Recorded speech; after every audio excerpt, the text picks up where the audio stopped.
സംഘർഷത്തെ തുടർന്ന് അടച്ചിട്ട കണ്ണൂർ തോട്ടട ITI ചൊവ്വാഴ്ച തുടക്കം. കണ്ണൂരിൽ ചേർന്ന സർവകക്ഷി യോഗത്തിലാണ് തീരുമാനം. ക്യാമ്പസിൽ കൊടി സ്ഥാപിക്കുന്നതുമായി ബന്ധപ്പെട്ട് KSU SFI പ്രവർത്തകർ തമ്മിൽ സംഘർഷമുണ്ടായതിനെ തുടർന്നാണ് ITI അടച്ചിട്ടത്. കൂടുതൽ വിവരങ്ങളുമായി കണ്ണൂരിൽ നിന്നും നിഖിൽ അളവൂർ ചേരുന്നുണ്ട്. നിഖിൽ, സർവകക്ഷി യോഗത്തിൽ എന്തെല്ലാമാണ് ചർച്ചയായത്? അന്തിമ തീരുമാനങ്ങളായി എന്തെല്ലാമാണ് കൈക്കൊണ്ടത്? സംഗീത, സംഘർഷത്തെ തുടർന്ന് അടച്ചിട്ട കോളേജ് ചൊവ്വാഴ്ച തുറക്കാനാണ് സർവകക്ഷി യോഗത്തിൽ തീരുമാനമായിരിക്കുന്നത്. കണ്ണൂർ ACP TK രത്നകുമാറിന്റെ നേതൃത്വത്തിലായിരുന്നു സർവകക്ഷി യോഗം ഇന്ന് വൈകിട്ട് ചേർന്നത്. SFIയുടെയും KSUയുടെയും ABVPയുടെയും പ്രതിനിധികൾ യോഗത്തിൽ പങ്കെടുത്തു.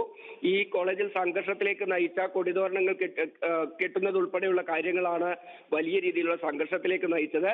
അത്തരത്തിൽ കെട്ടിയ കൊടിതോരണങ്ങൾ അഴിച്ചുമാറ്റുന്നത് ഉൾപ്പെടെയുള്ള തീരുമാനങ്ങൾ ACPയുടെ നിർദ്ദേശപ്രകാരം വിദ്യാർത്ഥി സംഘടനകൾ അംഗീകരിച്ചിട്ടുണ്ട്. ഈ ITIയിലെ തെരഞ്ഞെടുപ്പ് സംബന്ധിച്ചാണ് ഏറ്റവും ഒടുവിൽ വലിയ രീതിയിലുള്ള സംഘർഷത്തിലേക്ക് പോയത്. ആ തെരഞ്ഞെടുപ്പ് സമാധാനപരമായി നടത്തുന്നതിനുള്ള തീരുമാനവും ഈ സർവകക്ഷി യോഗത്തിൽ ഉണ്ടായിട്ടുണ്ട്.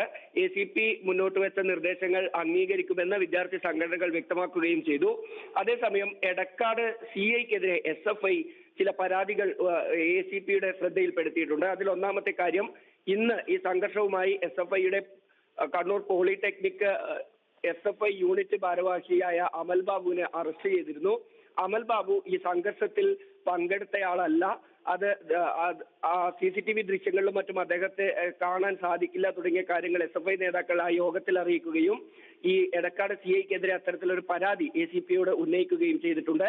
ഏതായാലും ഈ വലിയ രീതിയിലുള്ള സംഘർഷം നടന്നു, അതായത് വിദ്യാർത്ഥി സംഘർഷങ്ങൾ പതിവായി അവിടെ നടക്കാറുണ്ടെങ്കിലും ഇത്രത്തോളം തീവ്രമായ രീതിയിൽ രൂക്ഷമായ രീതിയിൽ ഒരു സംഘർഷത്തിലേക്ക് പോകുന്നത് ഇത് ആദ്യമായിട്ടായിരുന്നു.